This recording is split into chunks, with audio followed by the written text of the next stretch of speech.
The crowds on the mall have dispersed, the ball gowns have been put away, and the celebrities have returned to their Hollywood mansions. And it's time for our new president to start making good on all those promises. And that's our headline on this Wednesday night. Down to business on this, day number 2 of the Obama presidency. Now, the president outlined some ambitious initiatives during the election and in the last 2 months, focused largely on the economy. Well, now it's time to deliver, and that may not be so easy. He's already facing questions on Capitol Hill from Democrats and Republicans alike about a stimulus package which could eclipse $900 billion. The Congressional Budget Office has already released numbers this week that have raised concerns about how effective this plan might be. We'll have more on that in Hannity's America in just a few minutes. At the same time, a breathless media continues to ramp up expectations for the new administration, using the word historic at every opportunity. And it's against this background that I spoke exclusively with the one and only Rush Limbaugh. So we have a new president now, Abraham Lincoln, or FDR, or Barack Obama, obviously. Well, first of all, what are your general thoughts about him as a person? Well, this is really tough, you know, because I've never met him. I don't know him except how and what I've seen in television. And I'm suspicious. When I see the media and the entire establishment on the left lay down and become cult-like and not examine who he is, what he's done, and not really examine what he says, but just praise him because of how he says it, my antenna go up. I'll tell you, a lot of people are right now just, they're absorbed in the historical nature of this, first black president and so forth. Well, that is wonderful. That's great, but I got over that months ago after he won the election. I mean, Sean, he is our president now. And he's not black, he's not from Mars, he's our president, he's a human being. We're a country comprised of human beings that the Democrat Party and the left have attempted to arrange into groups of victims, and that's who he appeals to. And the victims are the people waiting around for some grievance to be resolved. They're waiting around for something to happen for them, and he is parlaying that. So I think the fact that he's African American, his father was black, to me it's irrelevant. This is the greatest country on earth. We want to keep it that way. It is that way for specific reasons.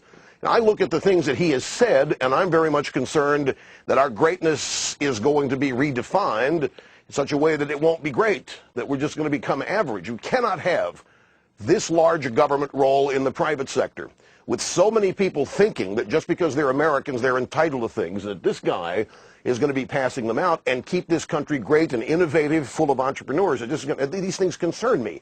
Now, my critics and yours, when they hear me say things like this, they have knee-jerk reactions. They're not listening or parsing my words either. They're just, well, Limbaugh's not with the program. Limbaugh doesn't get it. Limbaugh is not sensible. The President of the United States, doesn't matter to me what his race is, what his ethnicity is. What matters to me are his policies and what his plans. And I only know what he has said he's going to do based on what he has done and how he's voted. And in terms of what I would use to define the greatness of the country, he's not it. All right, let's take that a step further here, because all throughout the election, we all talked about the Chicago way, his radical friends, associates, etc., his past voting record. By the way, I brought it up a lot. You brought it up a lot. We all talked about it. What do you think he really is that? And people either ignored it, people don't care, or is he just somebody who is politically expedient? That's what he had to do in Chicago. We don't know. See, this is the thing. Now, normally we would have, a mainstream media would have vetted this guy, and we would know this. We don't know what he is. That's the whole point. And people don't care what he is. They don't care who he is. They care that he's black. They care that he's historic. They care that they think he's an intellectual because of the way he speaks. It's all about how he speaks. I mean, I look at some of the facial expressions of people when they're watching the guy. It's frightening. But I'm a thinker. You know, a lot of people, I guess, aren't. People are emotional, and they react emotionally to things.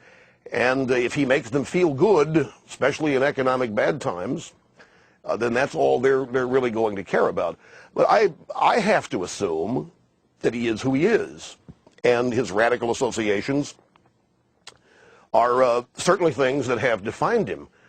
If you look at the executive orders that he's promised to issue, He's going to overturn the abortion law that has guided who we fund overseas in terms of family planning, and that's been a roller coaster. You know, Clinton imposed it, Bush rescinded it. Obama's going to reimpose it and so forth.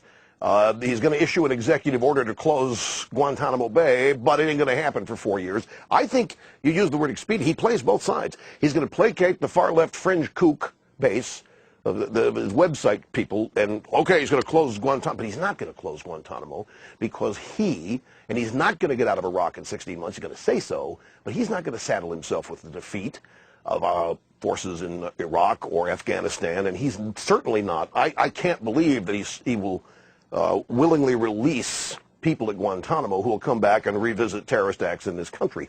Not on his watch. They would love for that to have happened during Bush. They would love surrender in Iraq when it's on Bush's shoulders. But I don't think he's going to do it. And but he's got to say things that make his fringe kook base think that he's being true to his campaign promises. All right, so then this raises this question. You're the leading voice of opposition, conservative, and have defined conservatives for over 2 decades. You celebrated your 20 years on the air, by the way, nationally syndicated. Congratulations. Thank you. Coming off a record ratings year for you. But here, you are a passionate conservative. You've defined conservatives for many people in this country for years. He represents the antithesis in terms of his worldview. So then the question becomes, do you want him to succeed? Now, I am so glad that he asked me that question, that you asked me this question. I'm glad to. I'll tell you why. I am hearing many Republicans say that very thing. Well, we want him to succeed. Prominent Republicans, yes, we want him. They have laid down. They're drinking the Kool-Aid too. They have no guts to stand up for what their beliefs are because they're afraid of criticism. They're afraid of being called racist. They're afraid of not having gotten with the program. Now, success can be defined 2 ways. I said earlier, I don't know about this guy. I really don't. I've got my suspicions, and they're pretty close to convictions, but we're going to have to wait, see what he does. Now, if he turns out to be a Reagan, if he adds Reagan to his recipe of FDR and Lincoln, and if he does cut some taxes, if he does not eliminate the Bush tax cuts, I would call that success. So yeah, I would hope he would succeed if he acts like Reagan. But if he's going to do FDR, if he's going to do the New Deal all over, which we will call here the raw deal, why would I want him to succeed? Go back, look, he's my president. The fact that he is historic is irrelevant to me now. That matters not at all. If he is going to implement a far-left agenda, look, I think it's already decided, $2 trillion in stimulus, the growth of government. I think the intent here is to create as many dependent Americans as possible, looking to government for their hope and salvation. If he gets nationalized health care, I mean, it's over, Sean. We're never going to roll that back. That's the end of America as we have known it, because that's then going to set the stage for everything being government-owned, operated, or provided. Why would I want that to succeed? I don't believe in that. I know that's not how this country is going to be great in the future. It's not what made this country great. So I shamelessly say no. I want him to fail. If his agenda is a far-left collectivism, some people say socialism, as a conservative, heartfelt, deeply, why would I want socialism to succeed? And coming up...